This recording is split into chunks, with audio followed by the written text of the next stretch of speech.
welcome back everyone to Lotus Chat. So glad that you could be here with us. And these wonderful ladies are excited to speak with you today. And who do we have, girls? Hi everyone, I'm Zian. Hi everyone, it's Laura. Laura, it's Matilda. I'm here again. And Jen. It is so good to have everyone back. And for episode 14, we are going into women overcoming stereotypes. Now, I know that we have all, as women, have gone through or heard something, whether it be our personal experience or outside of ourselves. I'd like to ask the question, Miss Jen, I'd like to start with you. What are some stereotypes that you've experienced in your personal life? Great question, Jazzy. And that's actually one of the many areas where I've experienced stereotypes as a woman in my personal relationships. I think there have been instances where in the relationship, the person that I was with as the male in that partnership sometimes felt like they would be the ones who would be making all the decisions, or they would be the ones who would kind of somewhat dictate the direction of the relationship. And that was pretty much early on because when I came into that relationship, I came from kind of like that mindset that I'd grown up with all these different feelings of like, you know, one day I'm going to be, you know, married and have kids and just have the most perfect relationship. And so when I found that someone, and it was, you know, that first someone that I ended up in a relationship with, I really stuck to that notion that there's a part of me that I wanted to just, you know, fulfill that dream. Because we, as you know, young girls, we grow up with that dream because we see it in movies, we read it in books.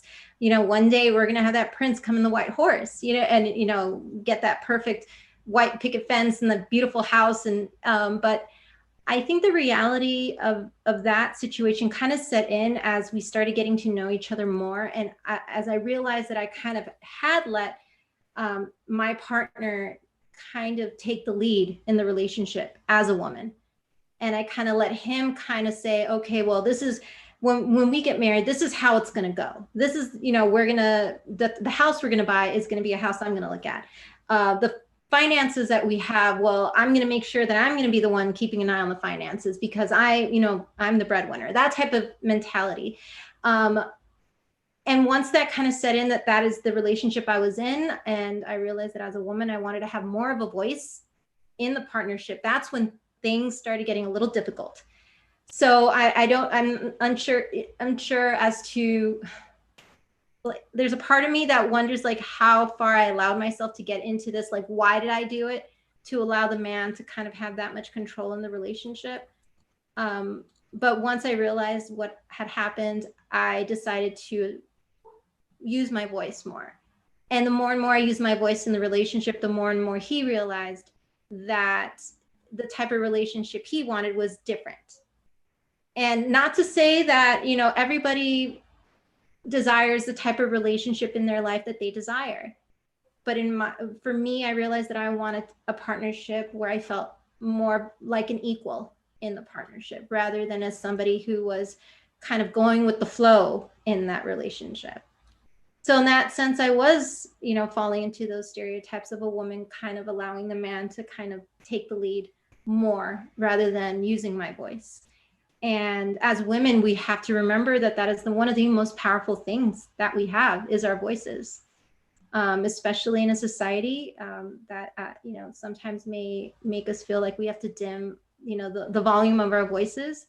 That is one stereotype I fell into, which was the whole thing about the male-female dynamic in a relationship that was unequal when it should be equal.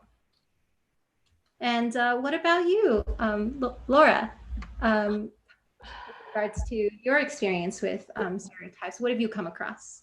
Jen, thank you. I was in awe of how well you articulated that and the growth that you saw in yourself. And I'm pleased for you. For me, it was in a myriad of different ways, but for me, it has been in my career. When I first started, women were just not, how do I want to say it? Women were not to be emotional. They were not to take things too personally. They were to be okay with whatever money was offered to them. I was just as educated as my counterparts who were male, but I was the person that had to do the coffee pot in the morning. I had to make sure I was the one answering the phones because that was female type work. And I'm proud of the growth in me because over the years, I've found my voice. I realized that it is okay to be emotional at the right times. It is okay to state with my voice what my expectations are and what my intentions are. It's also okay to say the coffee is all of our jobs, not just my job. The other thing for me in my career is I learned that I can be just as good as a man in many ways in the career that I've chosen. And so because of that, I don't need him to help me get to where I need to get. So when I realized that the power was in me and not my boss or not my coworkers or not someone else, I realized the power was in me to be successful. I went out on my own about 5 years ago, and I'm able to do things. I'm able to work with clients in the way that resonates with me. And I don't have to do it in such a way that someone else dictates for me. And I'm really pleased and I'm thrilled that I can use my voice and my heart. So that's been growth for me. How about you, Zian? Tell us about your experience with stereotypes and which one resonated with you. Thank you for sharing, Laura. I think the part that resonates with me is I was also thinking, why do I have that perspective? And that my perspective is, I think when I first got married about 11 years ago, I entered into a marriage wanting to be led. Like I want the husband to lead the family and to lead, the marriage. But yet a very big part of me wants that equality. I crave for that equality. But so it was like a paradox, it's like it's a conflict within, and it's constantly I'm asking for permission, like, oh, should we do this or should we do that? But then I'll go like, hey, but hang on, I can make the decision. So where I realized as I'm sharing my story, where that came from is definitely a lot from my mom, my grandmother, seeing them in that perspective, but also bear in mind the shift that we're going through from generations where my grandmother do not work at all. And my mother played a supportive role to me right now, being a contributor to the family. So that shift from women of different generations definitely played in that role of getting our equality. And I think that as that paradigm shift, our mindset as a woman should shift as well, because we are not equal because we allowed inequality. I feel that sometimes, it's on us as well, as much as it is on the men. Okay. What about you, Matilda? What do you think? I think that you all are absolutely incredible women. I'm sitting here, I'm listening, and a couple of things came to mind. It seems like the stereotypes that have been bestowed upon us as women have a common theme, and that is for us to relinquish our power. Yes. And so when you identify that is truly the root of what a stereotype is like for a female, for a woman, and you take a stand against that and stand in your power versus relinquishing it, it is an opportunity to grow yourself into that person you truly want to be. And then also, Zian, something you said about your family dynamics and how your grandmother was a supportive role. It made me think of my grandma. It was so funny. My mother's mother, I can remember as a young child on the family farm, she and my granddad were the ones who were responsible for farming that land.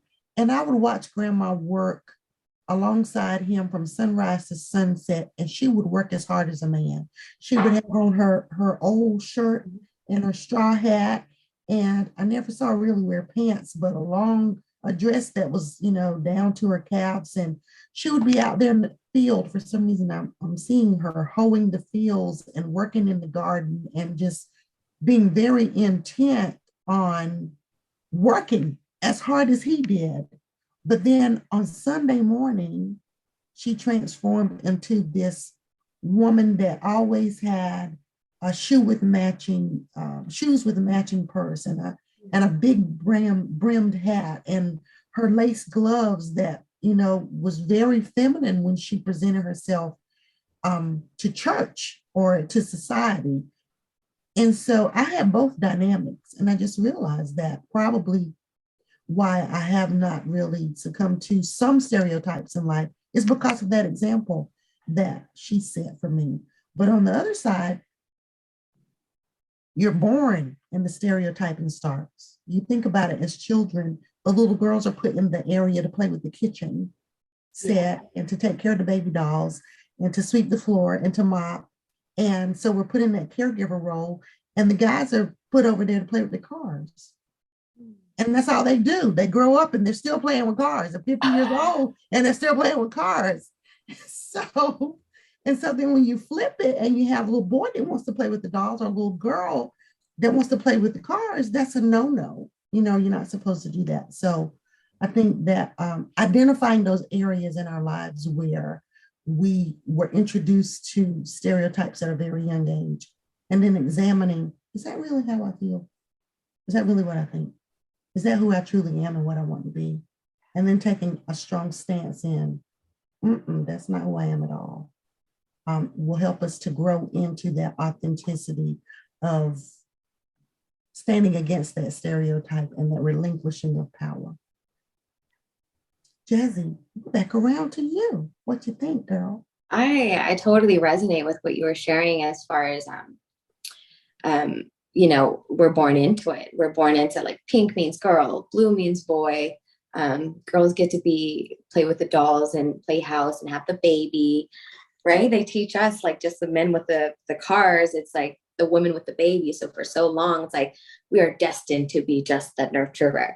And growing up, that's what I experienced. Was I didn't really like playing with Barbies. I would get them all the time. I was kind of curious as to why do I keep getting these other things. But I grew up with all guys, like boys around me, my cousins, my brother. So, like, they got really cool, fun, interactive, like, athletic things, and like other, like, machine operated. The train wasn't for me, like just the dolls. And that was a little strange in my experience to my consciousness growing up. Like, okay, like, that doesn't make sense. What do you mean just for boys? What do you mean just for girls?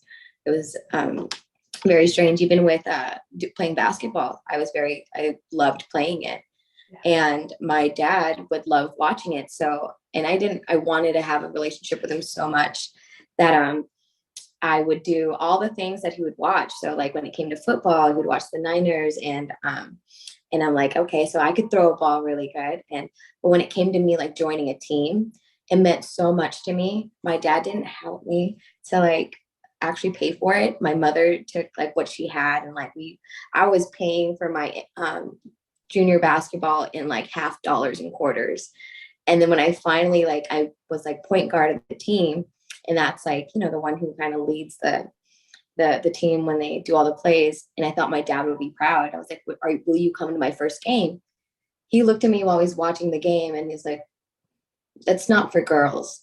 And I remember being so crushed, and I would play my butt off at every single game, and it hurt that he would never show up. And I remember speaking on it. I was in middle school. I was like, how come you don't? Why don't you show up to any of these games? And he said, a woman's place is in the kitchen. You shouldn't be playing sports and worrying about this stuff. Focus on your school and, focus on your chores. And I remember just being so rebellious, like that just woke up the dragon in me. I was like, and I decided I would do well at everything anyways, whether that be in home or on the court or with school. I decided to excel and not be defined by, what my cousins would say, like girls don't do that, and what my dad would say. He would never in wanting connection, he wouldn't even take me to the baseball games. He worked for an LA Dodger. And I remember when he took my brother out, I was like, I got ready. And he's like, you're staying home. I was like, oh my God, my heart just kept breaking. And so when it comes to me in life now, it's like, I step up. It doesn't matter. I've learned that we give permission to inequality. So that is a responsibility that we have, like, as a woman, I get to take ownership for. Don't get me wrong, I love the dance of the masculine and the feminine, but when it comes to certain things, I just feel that we all get to shift into different roles. Like, there is no set gender role or rule for this gender role. Like, it's definitely about redefining what that looks like for myself and those around me. Like, I know culture has a lot of impression there, and society and Disney and your Prince Charming and whatnot. Like, that is some old BS that no longer needs to happen. So ladies, feel free to chime in. Hey, thank you for sharing all that and sharing your story, and everyone here who has already shared their personal story. Something actually just came to mind as I heard how everybody was talking about their experiences, and the idea that we all are standing on the shoulders of those who came before us based on generations and generations and what we've grown up with. And it makes me for those of us, that struggled or are struggling with being in situations where we might not feel like we're being respected as a woman, and kind of asking ourselves the question, well, I had all these great role models growing up, or I had, some examples of individuals that came across my life who really inspired me and told me to step into my strength and be who I want to be. Like, I know sometimes it can be hard to get to that point where you finally do assert your voice and you finally do step into your power. It takes time.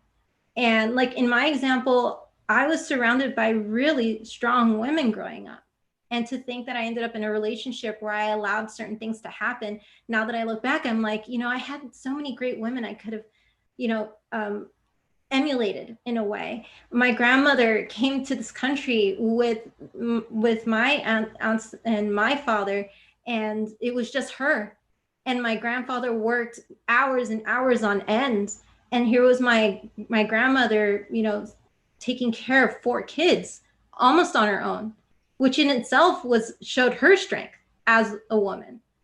And then I had my aunts who grew up because they had such a strong mother who taught them, like, you don't necessarily need to have a partnership to be strong. And each of them, oh my God, like my aunts are some of the most powerful women I know, who said to me, Jen, even though we never had kids, the fact that we had you and your brother who came into our lives, that we were able to nurture and love and give that love, it's almost like it was a godsend. They're like, we don't mind if we're unmarried, but we had you. And that was the most beautiful thing that they told me growing up, is that we have you. And I know that now in my life, that is what I want to do, is stay in that power that they gave to me, now that I've grown in my experiences in relationships, and realize that I can stand on my own 2 feet, regardless of where life takes me. And that is all because of them. So I'm sending a shout out to my aunts and my grandmother for that. Yeah. I think it's really important too, as women, that we realize that while we don't succumb to the stereotypical expectations of society, that it's okay if our lives look like the stereotype. What I mean by that is it's an expectation, a norm, a societal norm that I be, if I'm a mom, that I'm the nurturer, that I give myself to caring for this child and raising this child. And that's my responsibility as a woman. That's a part of a stereotype.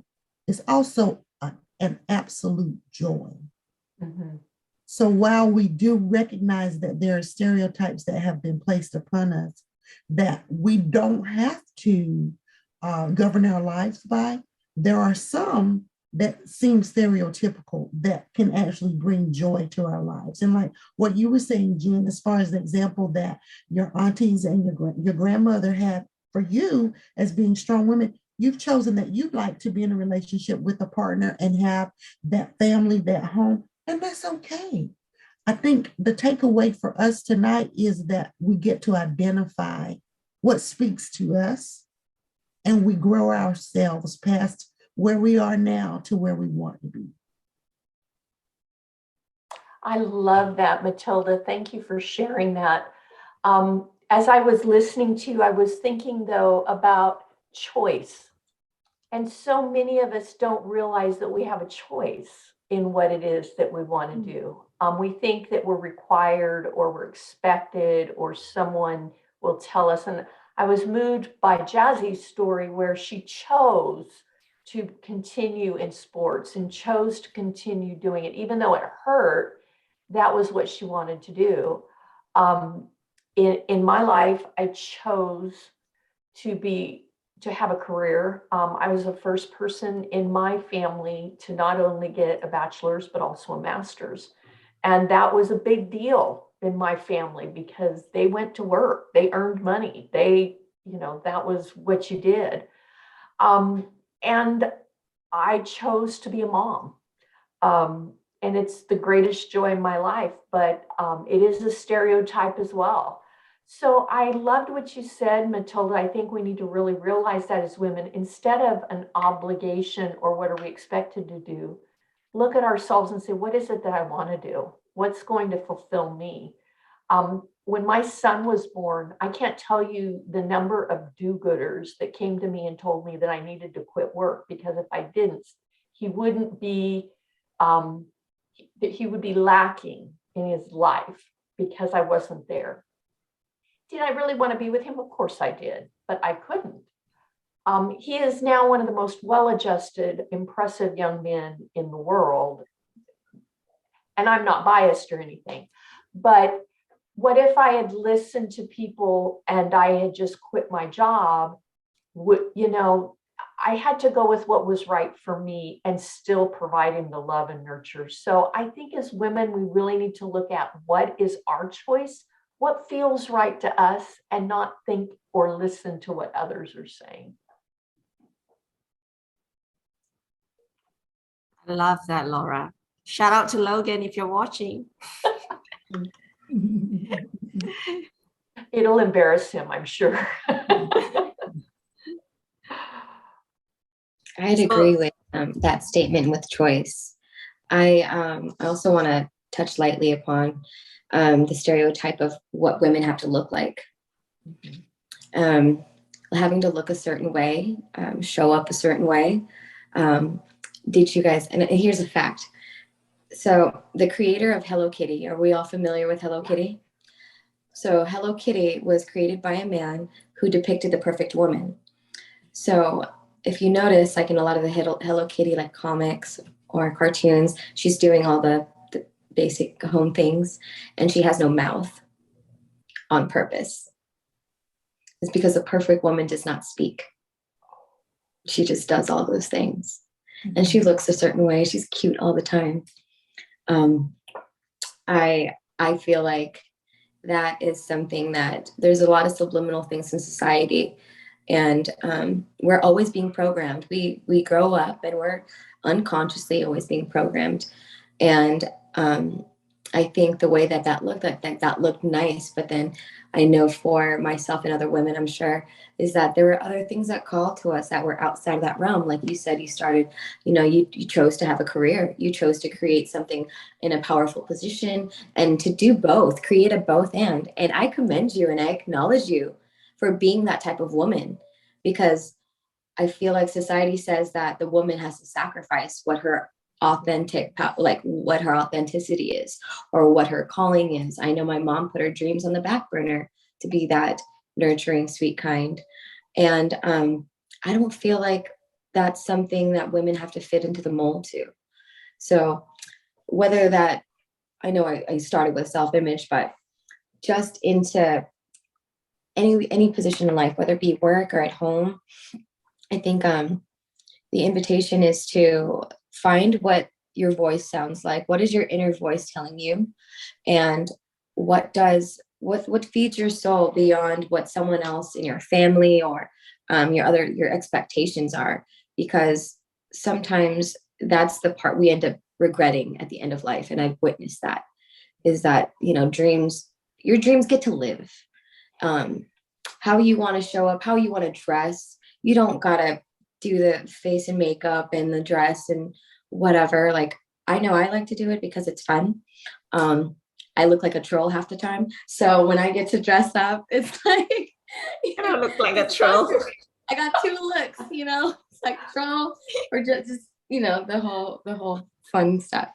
But yeah, I know that some people suffer with like what they, like what they look like is a problem and what they identify with. And I think that it's time to stop hiding. You feel like you hide because your family wants you to look a certain way, or your work decides that you should be a certain person, or if you're playing small, I invite you to play bigger, even if it's a little bit. And I want to remind you all that you are not what they say. You are who you declare to be. And that's my spiel. And that's it. I love that. I love that. Any last words, girls? No? Okay. So in closing, I just want to encourage women who's listening out there. So on the contrary to Jazzy's sharing, I want to reach out to women who are probably a little bit like me. As a mother and as a wife, I'm a very overly proactive. Sometimes at home I want to get things done. Things has to look in a certain way. So I want to encourage women who resonates with me to kind of maybe take some time to sit down so that others can stand up. So if you're watching this on YouTube, I want to encourage you to click like, subscribe, and click on the bell for notifications. If you're listening on Spotify, click follow. And for us as women, we gather here weekly. Our whole objective is really to empower women collectively. So we love your viewer requests. So please pop in your comments, drop your notes, let us know what you would like to hear. Email us at lotuschatworldwide@gmail.com. And otherwise, stay tuned for our next episode, episode 15, that will be talking about navigating major life shifts. So as the last question that I have for you to women who's listening, what stereotype do you most identify with and how do you outgrow it? So signing off, I'm Zian.